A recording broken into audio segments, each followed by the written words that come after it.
आज आप सबको देख के, आप बहुत लोग आए हैं, बहुत देरी से रुके हुए यहाँ पे, ये सब आपको देखकर हमारे दिल में बहुत खुशी हो रही है। और हमारे डिग्निटरीज, डिस्टिंग्विश्ड गेस्ट्स, हौदा और जो ये कमेटी महारानी सुदक्षिणा बरोई बदौल को हम बहुत बहुत धन्यवाद देना चाहते हैं। हमको बताया गया है ये कि आज सबसे बड़ा ये आप लोगों का प्रोग्राम रहा है महारानी के लिए। ये देख के हमें बहुत खुशी हो रही है और पता चलता है इससे कि आप राज परिवार को अभी भी कितना इज्जत देते हो। हम कोई पॉलिटिशियन नहीं है, जज भी नहीं, पर हमारा जो संबंध है आपके साथ में बहुत ज्यादा है और बहुत पहले से है। राज परिवार ने कभी भी किसी के साथ में पॉलिटिक्स नहीं खेला।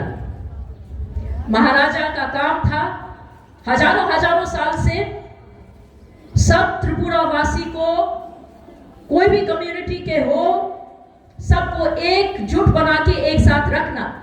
इसीलिए जमातिया समाज भी आया, क्योंकि आप लोग डिसिप्लिन, जैसे हमने बताया गया था, सबसे ज्यादा डिसिप्लिन और कोई डर नहीं था आप लोगों को। इसीलिए जमातिया हौदा आज तक यहां पे है। और जमातिया हौदा के जितने भी लोग थे वही थे महाराजा के सबसे प्रिय सेना, क्योंकि महाराज सबसे ज्यादा विश्वास करते थे जमातिया के ऊपर में।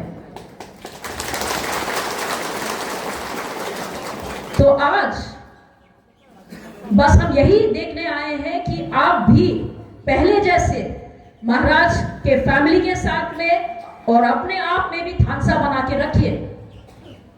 पॉलिटिक्स आजकल हमें डिवाइड कर दिया है, धर्म भी हमें डिवाइड कर दिया है, हमें अलग कर रहे हैं। पर सबसे जो बड़ा चीज है हमारी जिंदगी में वो है सत्य। हर धर्म, हर कम्युनिटी, हर जात यही बोलता है कि सच बोलो, किसी का खराब मत करो। फिर भी आज हम लोग एक दूसरे को से क्यों घृणा करते हैं, क्यों नफरत करते हैं? कल के दिन में ये हमको क्या देगा? कुछ भी नहीं। त्रिपुरा महाराज ने, माणिक्य डायनेस्टी ने इतने सालों से कैसे राज किया? सिर्फ जाके 1947 में हम लोग ने इंडिया के साथ में मर्जर किया और 1949 तक महाराजा किरण विक्रम ने राज किया। राजमाता कंचन प्रभा देवी ने पूरे त्रिपुरा समाज के लिए बहुत कुछ किया। इसीलिए हम लोग हजारों हजारों साल से अभी तक है, जबकि पूरा नॉर्थ ईस्ट में कोई भी महाराज नहीं है मणिपुर को छोड़ के। तो हमारे अंदर में कुछ था पहले, वो हमारे अंदर में क्या था? यूनिटी, थानसा, जो कि अभी खत्म हो रहा है। हम यहां में कोई प्रॉमिस करने को नहीं आए हैं कि किसी के पॉकेट में इतना पैसा जाएगा या किसी को क्या मिलेगा। फिर अभी हम लोग भाषा को लेके बात कर रहे हैं, स्क्रिप्ट को लेके बात कर रहे हैं। महाराज के टाइम में अलग था, कोई डिसीजन लेने से महाराज लेता था, पर अभी हम लोग डेमोक्रेसी में हैं। डेमोक्रेसी में आप लोगों का डिसीजन चलता है। तो हमारे आगे वाली पीढ़ी को क्या अच्छा लगता है, कौन सा स्क्रिप्ट पसंद है, कौन सा चीज में सुविधा होगा, वो उनके हाथ में है। बहुत लोगों को यह पता नहीं है कि जो बांग्ला भाषा है वो ठीक है त्रिपुरा में जरूर आया, पर उसके पीछे भी एक कारण है। बांग्ला भाषा, देवनागरी दोनों एक ही फैमिली, मतलब एक ही भाषा का एक हिस्सा है। वो भाषा है ब्राह्मी भाषा, जो सबसे पहले, जो अभी हम लोग इंडिया बोलते हैं, पर ये अफगानिस्तान में भी था, पूरा देश में था। ब्राह्मी भाषा से दो भाग हुआ। एक हुआ देवनागरी, जो हिंदी भाषा है, और एक हुआ नागरी। नागरी भाषा त्रिपुरा, आसाम, मणिपुर और बंगाल में आया। तो अभी अगर हम लोग बोलने से कि त्रिपुरा में जो पुराना भाषा जो मंदिर में लिखा था वो बंगाली है, ये भी पूरा सच नहीं है। वो था नागरी भाषा, क्योंकि उसमें कुछ कुछ लिपि है, कुछ शब्द है जो आसामीज से भी मिलता है। क्योंकि हम इतिहास पढ़ते हैं, I am a person of history, तो आई कैन से दिस, हम ये बोल सकते हैं क्योंकि हम लोग रिसर्च करते हैं। तो इसलिए भाषा जो भी हो, हम लोग को आगे का देखना है, हमारे बच्चे को शिक्षा चाहिए।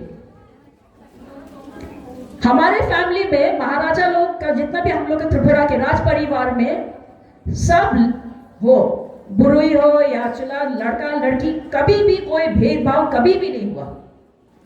महाराजाओं ने औरत को भी उतना ही इज्जत दिया जैसे कि लड़के को। इसीलिए त्रिपुरा में महारानी लोगों ने मुगल लोगों को भी अटैक करके वो लोग को हरा के भगा दिया। और आजकल के जमाने में भी आप देखिए, महारानी तुलसीवती ने पहला लड़की लोग का स्कूल खोला। महारानी सुदक्षिणा देवी या तो सुलक्षणा देवी, जो भी हो, जमोत्या परिवार की थी। इतना पहले जमाने में था, पैसा नहीं होता था, पर महाराज पैसा नहीं देखता था, चरित्र देखते थे। और महारानी सुदक्षिणा देवी का चरित्र इतना स्ट्रॉन्ग था कि उन्होंने जो पुत्र हुए, उनका जो बच्चे हुए, वो 2 महाराज हुए, ईशान चंद्र और वीर चंद्र महाराज, जिन्होंने त्रिपुरा को मॉडर्नाइजेशन, आधुनिक पीरियड में उनको ले चला। तो अब जाके त्रिपुरा इतना आगे बढ़ सका। तो आप सोचो महारानी का कितना पावर था उस जमाने में।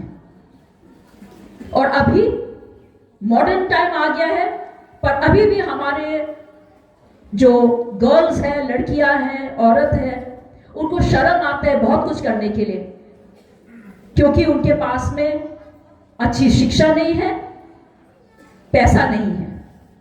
इसके वजह से उनका बहुत सपना जो होता है आगे बढ़ने का, वो नहीं हो सकता है। पर इसमें हम लोग सब जिम्मेदार हैं, क्योंकि कोई मदद नहीं करता है और विश्वास नहीं करते हैं कि औरत भी आगे बढ़ सकती है। जैसे कि हमने सुना यहाँ पे इंडिया में बहुत बहुत औरतों ने राज किया है। और ये जरूर मुझे भी खुशी है कि आप लोग ने ये जो बुरुई बदौल किया है, हौदा के साथ में मिलकर आप लोग काम कर रहे हैं औरतों के लिए, ये बहुत बड़ा स्टेप है। पर इसमें भी आपको समझना पड़ेगा कि आपका क्या प्लान है आगे जाके। सिर्फ औरतों को मिलके थोड़ा बहुत करने से नहीं होने वाला। कल का जमाना आपके ऊपर है और कोई लड़का लड़की के ऊपर में भेदभाव नहीं होगा, क्योंकि सब एक है। इलेक्शन के टाइम में रिजर्वेशंस है, तो आपको भी आगे बढ़ना चाहिए। लड़कियों को पता है, औरत को पता है कि फैमिली में क्या क्या प्रॉब्लम्स होता है, जो कि आदमी को पता नहीं होता, क्योंकि आदमी काम करता है ऑफिस में या कहीं पे भी, पर घर में औरत को मैनेज करना पड़ता है, सब कुछ संभालना पड़ता है। तो औरत एक अच्छी एडमिनिस्ट्रेटर है, मैनेजमेंट